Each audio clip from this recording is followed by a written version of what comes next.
భావితరాల కోసం శ్రీ జ్ఞాన సరస్వతి విశ్వవిద్యాలయం ఏర్పాటు చేయాలని శ్రీ జ్ఞాన సరస్వతి విశ్వవిద్యాలయ సాధన సమితి అధ్యక్షులు నంగి శ్రీనివాస్ అన్నారు. దేశంలోనే అత్యంత ప్రాముఖ్యత కలిగిన చదువుల తల్లి శ్రీ జ్ఞాన సరస్వతి దేవి కొలువై ఉన్నప్పటినీ సరైన ఉన్నత విద్యా వనరులు లేక ఉమ్మడి జిల్లా వాసులు ఉన్నత చదువుల కోసం అష్టకష్టాలు పడుతున్నారని, ఉన్నత విద్య కోసం జిల్లాను దాటి వెళ్తున్నారని అన్నారు. ఇక మరికొందరు మధ్యలోనే చదువుకు స్వస్తి పలుకుతున్నారని అన్నారు. గతంలో ఉస్మానియా తర్వాత కాకతీయ, తదనంతరం తెలంగాణ విశ్వవిద్యాలయం పరిధిలో ఈ జిల్లాను మార్చేందుకు ప్రయత్నించారు. మళ్లీ తిరిగి కాకతీయ పరిధిలోనే కొనసాగిస్తూ తమ ఆదాయం కోసం ఈ ప్రాంతాన్ని వాడుకుంటున్నారని అన్నారు. ఇక్కడ శాశ్వత ఉన్నత విద్యావకాశాలు కల్పించే దిశగా చర్యలు చేపట్టడం లేదని అన్నారు.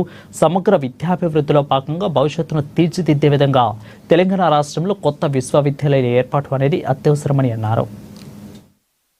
ప్రధానంగా చర్చకు వచ్చే విషయం విశ్వవిద్యాలయం ఏర్పాటు అనేది 2009 నుంచి జ్ఞాన సరస్వతి యూనివర్సిటీ కావాలని చెప్పి అప్పటి నుంచి ప్రతిపాదన నడుస్తున్నది. కానీ ఆ డిమాండ్ అక్కడనే ఆగిపోయింది. 2009లో రాజశేఖర్ రెడ్డి నిర్మలకు వచ్చినప్పుడు బహిరంగ సభలో అనౌన్స్మెంట్ చేసింది. బడ్జెట్ కూడా అలాట్మెంట్ అయింది. అది నిర్మల్ యూనివర్సిటీ బీదీ కాలేజీని అప్గ్రేడ్ చేయమని.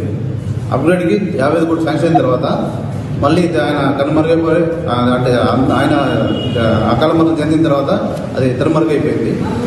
మళ్ళీ ఇప్పుడు ముందరికి వచ్చింది, అందరి ముందరికి. ఎందుకు వచ్చిందంటే గత ముఖ్యమంత్రి రేవంత్ రెడ్డి గారు గత ఇంటర్వ్యూలో 2 సార్లు బహిరంగ సభలో పాల్గొన్నప్పుడు జిల్లా యూనివర్సిటీ తప్పకుండా ఇస్తామని అనౌన్స్మెంట్ చేసింది. అయితే యాక్చువల్గా సమస్య ఏంటంటే మనది అక్షర క్రమంలో ఆదిలాబాద్ జిల్లా మొదటి ఉన్నది, జ్ఞాన సరస్వతి కొలువై ఉన్నది. కానీ అక్షర క్రమం మాత్రం ముందున్నా కూడా అక్షరాస్యతలో వెనుకబడినది. ఉన్నత చదువులు దూరంగా ఆ డిమాండ్ ముందరేసుకొని ఆ రోజు జ్ఞాన సరస్వతి యూనివర్సిటీ కావాలని చెప్పి డిమాండ్ చేయడం జరిగింది.